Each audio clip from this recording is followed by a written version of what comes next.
séquence 1 de géographie, des réseaux de production et d'échanges mondialisés. Problématique de la leçon 1. Pourquoi peut-on dire qu'au XXIe siècle correspond une nouvelle ère de la mondialisation ? Dès l'Antiquité, des courants d'échange mettent en relation des territoires plus ou moins éloignés géographiquement. D'abord organisés entre l'Europe, l'Afrique et l'Asie, ils s'étendent à l'Amérique au XVe siècle. Cette première colonisation se poursuit et s'intensifie au siècle suivant.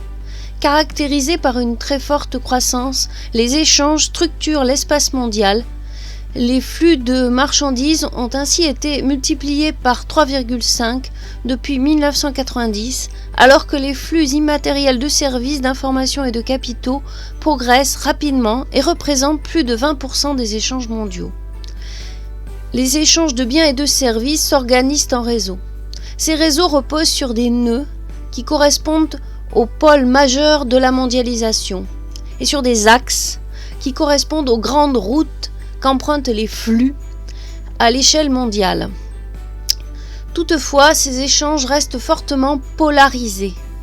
Les flux relient principalement les pays développés et une dizaine d'États, Chine, États-Unis, Allemagne, etc., assurent à eux seuls 50% du commerce mondial. Par ailleurs, la moitié des échanges est réalisée au sein des aires continentales dans le cadre d'accords de libre-échange. Les stratégies des entreprises multinationales, EMN, basées sur la compétitivité et la rentabilité, participent à la croissance des échanges.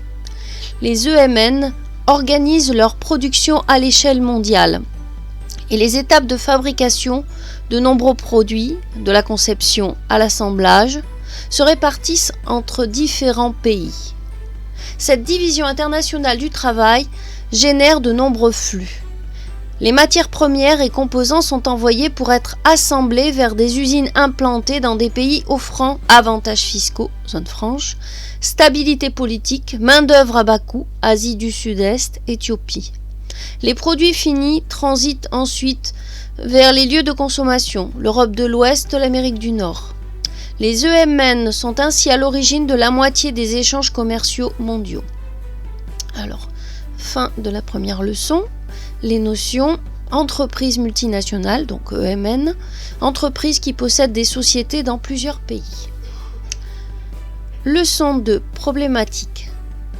Quelles révolutions techniques sont au cœur de la mondialisation ? La mondialisation et la technologie sont intimement liées. La circulation des biens ainsi que celle des personnes est accélérée par de nouvelles formes de transport et de communication. Ainsi, au XVe siècle, l'invention de la caravelle a permis aux Européens de maîtriser les routes transocéaniques et de développer des réseaux d'échange entre l'Europe et le monde. Au XXe siècle, une nouvelle révolution des transports caractérisée par la conteneurisation, la spécialisation des navires, l'utilisation d'avions cargo diminue les coûts de transport et augmente les tonnages.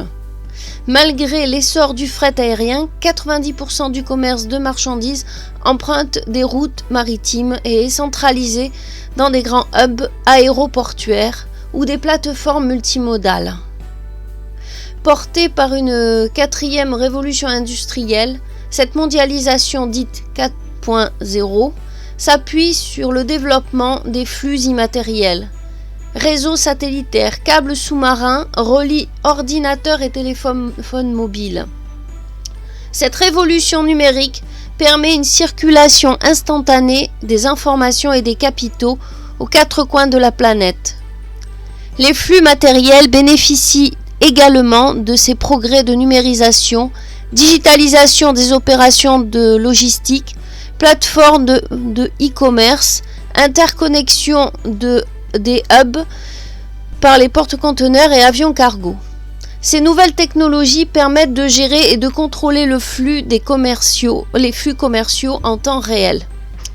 L'intensification des échanges se traduit par des réseaux de transport et de communication de plus en plus denses entre les territoires. L'exacerbation de la concurrence oblige les différents acteurs du commerce mondial États, firmes transnationales, etc., à multiplier les investissements pour disposer d'infrastructures performantes. La maîtrise de ces réseaux est un enjeu stratégique pour les principales puissances commerciales, États-Unis, Chine, UE. Cette intensification des échanges a des impacts sur l'environnement. Émissions de gaz à effet de serre, circulation dans des espaces jusqu'alors préservés, comme l'Arctique, destruction de milieux naturels suite à la construction de nouvelles infrastructures. Notion. Acteurs, ensemble des organisations qui interviennent sur un territoire, États, entreprises, collectivités territoriales, etc. Câbles sous-marins. Câbles en fibre optique posés au fond des océans qui acheminent 97% des télécommunications mondiales. Révolution des transports, bouleversement des échanges en raison d'une plus grande performance des moyens de transport. Révolution numérique, bouleversement des échanges suite à l'essor et à la diffusion des technologies informatiques. Plateforme multimodale, lieu où sont associés plusieurs modes et réseaux de transport pour faciliter la circulation des marchandises ou des hommes. Réseau satellitaire, ensemble des satellites qui assurent les liaisons et les échanges de télécommunications mondiaux. Fin de la leçon 1 de géographie.